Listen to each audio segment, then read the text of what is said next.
warahmatullahi wabarakatuh.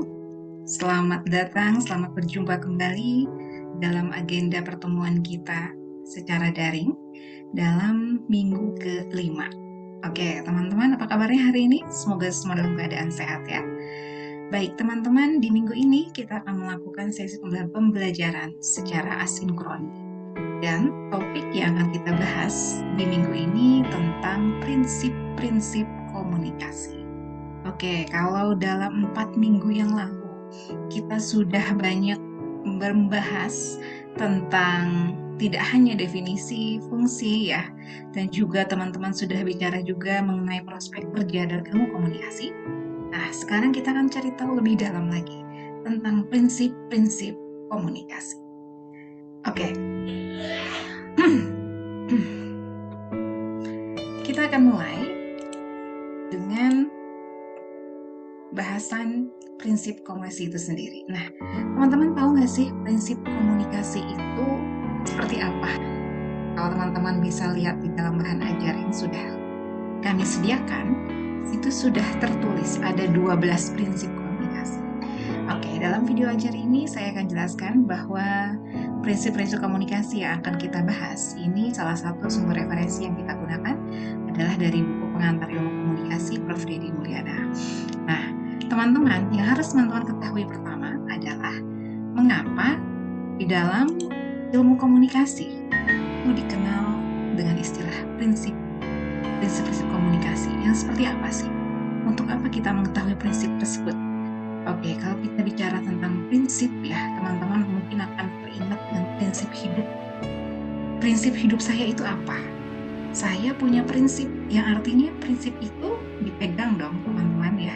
Kita pegang, kita implementasikan, kita jadikan semacam acuan. Kalau kita katakan itu prinsip hidup, itu menjadi acuan hidup. Artinya akan berpegang, berlandaskan pada prinsip tersebut. Seperti itu juga dalam ilmu komunikasi. Jadi prinsip komunikasi ini bisa dikatakan semacam pegangan, pedoman, atau aturan yang harus kita ketahui terlebih dahulu. Bahwa ternyata di dalam ilmu komunikasi ada 12 ya teman-teman ya, 12 prinsip. Dan itu semuanya akan teman-teman cek kembali, benar nggak sih dari 12 prinsip itu terjadi dalam hidup kita. Maka kita langsung saja simak ya. Prinsip yang pertama akan saya mulai adalah dengan komunikasi bersifat simbolik. Oke, kalau kita bicara masalah komunikasi bersifat simbol dan kita mengatakan sesuatu sebagai sebuah simbol, maka di sini dimaknai bahwa komunikasi itu erat dengan simbol. Komunikasi bersifat simbolik, maka segala sesuatu dalam proses komunikasi kita maknai dengan simbol-simbol tersebut. Simbol yang ada itu tentu beragam. Simbolnya bisa berupa atribut, ikon, ya, atau logo, atau tanda, yang itu semua mengandung makna, dan itu menjadi bagian dari pesan yang kita maknai dalam proses komunikasi. Contoh ya, teman-teman, kita ambil yang paling simpel saja.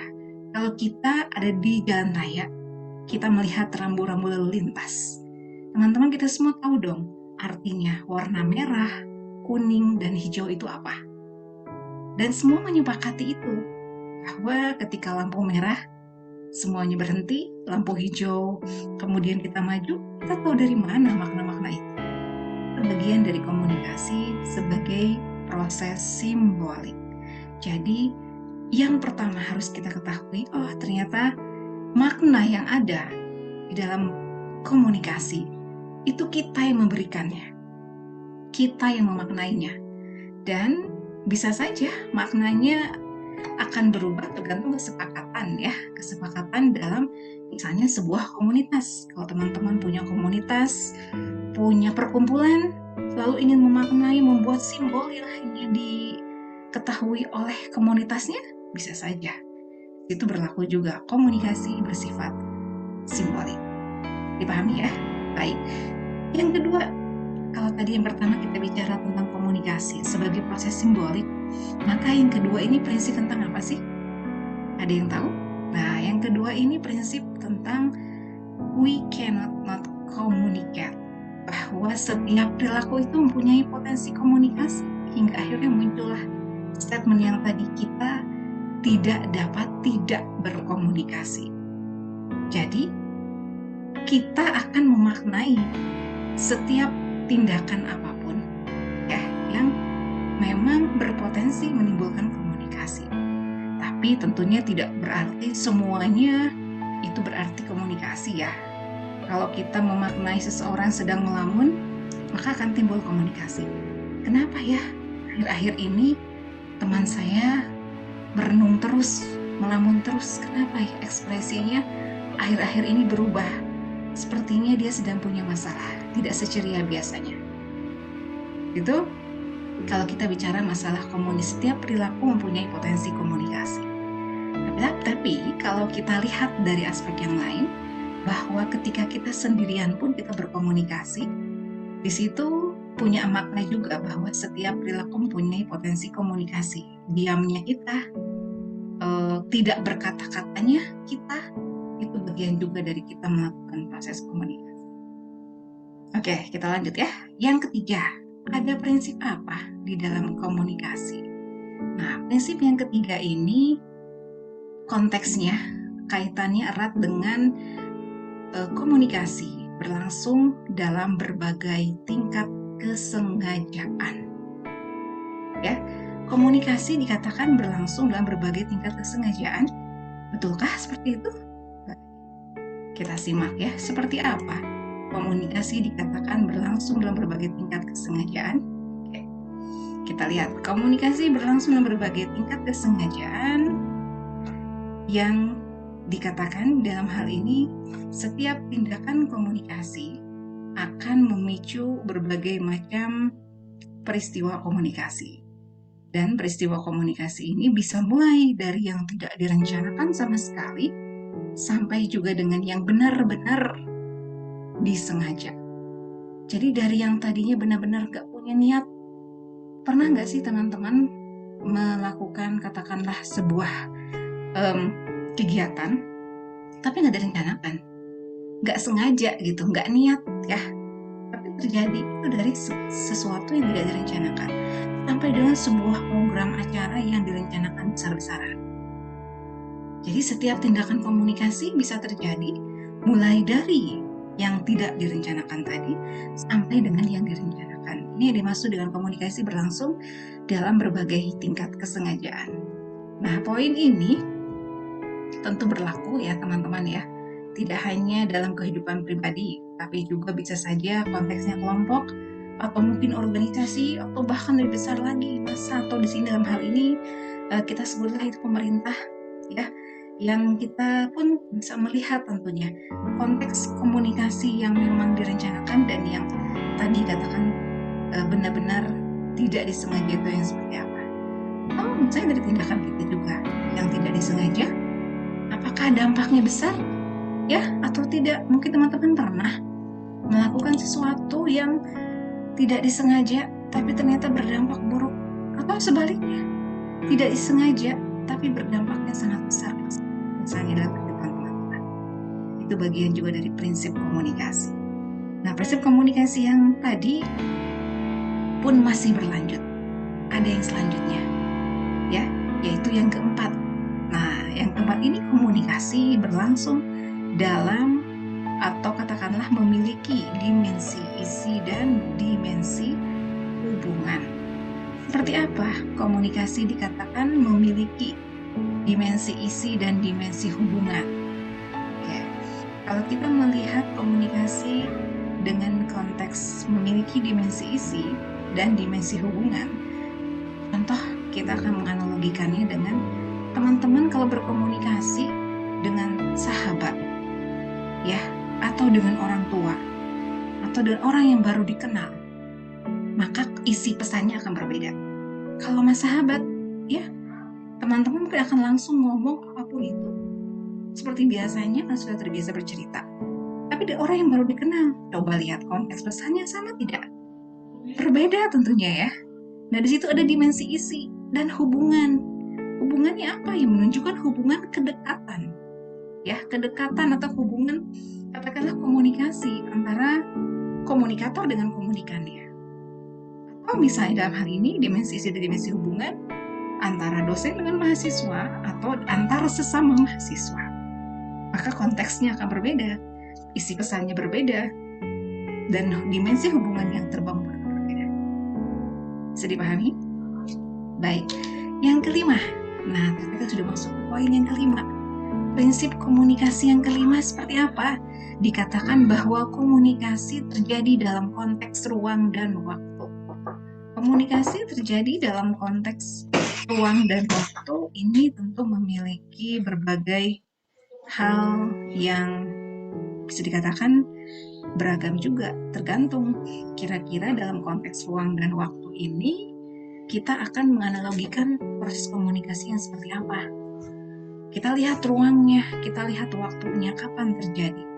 Tentu berbeda dong kalau kita datang misalnya ke masjid, ya, gaya bicaranya akan berbeda. Ruangnya kita tahu itu di mana, dan waktunya kita tahu itu sedang dalam posisi apa, atau sedang dalam situasi seperti apa. Sama halnya ketika kita sedang mengunjungi orang yang sedang berduka.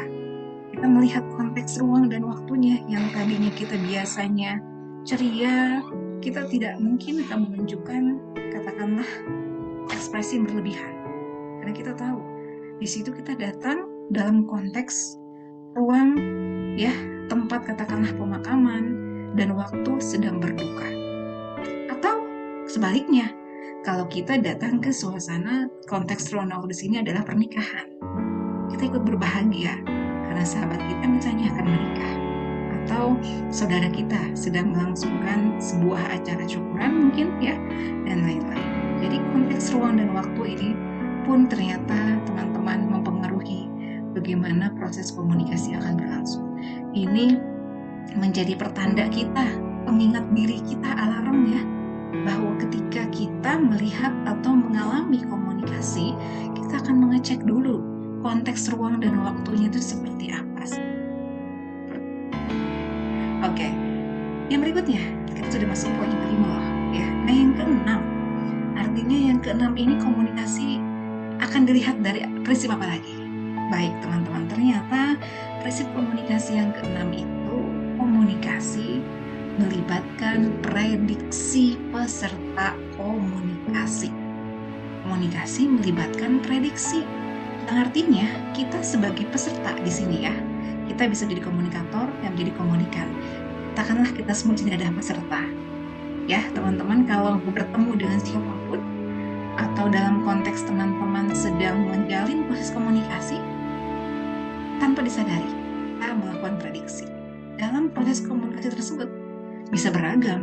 Prediksinya bisa mungkin kedatangan tamu, ya, kedatangan tamu datang ke rumah. Kira-kira sampai jam berapa ya? Ada apa ya tujuannya? Dalam hati kita bertanya-tanya, kita membuat prediksi. Jadi komunikasi memang akan melibatkan prediksi peserta komunikasinya. Ini tamunya mau ngapain ya? Mau cari siapa ya? Tujuannya apa? Dan bagaimana lanjutannya setelah ini, kita buat prediksi. Atau ketika ternyata teman-teman dikontak, dihubungi oleh seseorang, atau dihubungi oleh katakanlah di sini misalnya seseorang yang sangat berpengaruh, ya, atau sahabat yang menghubungi teman-teman secara tiba-tiba, teman-teman yang bertanya, kenapa ya? Ada apa? Melibatkan prediksi peserta komunikasi. Jadi dalam konteks apapun, keluarga sekalipun, atau masyarakat sekalipun, atau mungkin dengan orang yang baru dikenal sekalipun, komunikasi akan melibatkan prediksi peserta komunikasi. Baik teman-teman, sampai prinsip nomor 6 bisa dipahami ya. Jadi dari keenam prinsip ini sebenarnya urutannya bisa saja berubah. Kalau teman-teman membaca rujukan lain mungkin bisa saja rujukannya atau sumbernya tidak seperti ini ya, kalau kita lihat dari urutan. Kalau dari bahan ajar yang sudah kami siapkan di sini, tadi urutannya tidak sesuai juga ya apa yang sudah saya ceritakan, yang sudah saya paparkan. Namun pada intinya prinsip-prinsip ini ya teman-teman menjadi bagian dari apa yang perlu kita perhatikan. Prinsip nomor 1 sampai nomor 6 tadi sudah saya paparkan secara singkat. Pada intinya teman-teman bisa mengambil clue-nya, bisa mengambil poinnya, bahwa seperti itulah kita melihat bagaimanakah prinsip komunikasi begitu penting dalam proses komunikasi. Oke, sampai sini semoga bisa dipahami. Dan berikutnya, prinsip ke-7 sampai yang ke-12. Ini seperti apa sih? Ini menjelaskan tentang apa saja sih? Nah, untuk lebih lanjutnya, bahasan prinsip nomor 7 itu berhubungan juga dengan konteks komunikasi yang sudah saya paparkan. Sistemik katakan sebagai sebuah sistem yang katakanlah sebagaimana halnya dalam tubuh kita. Sebuah sistem keseimbangan tubuh, sistem pencernaan. Kalau lambung kita sakit atau lapar, kalau kita lapar, yang akan bicara lapar tentu mulut kita. Kalau tangan kita tersayat sakit dan luka, yang akan merasakannya tidak hanya tangan saja, tapi seluruhnya kan, teman-teman ya. Itu berarti komunikasi bersifat sistemik ya, sistem yang berhubungan juga dengan sistem internal sebagai sebuah kesatuan yang menyeluruh. Seperti itu juga komunikasi. Komunikasi yang berarti mengandung unsur sistemik ini. Seperti itu. Kalau kita sakit gigi, apakah itu tidak mengganggu proses komunikasi kita?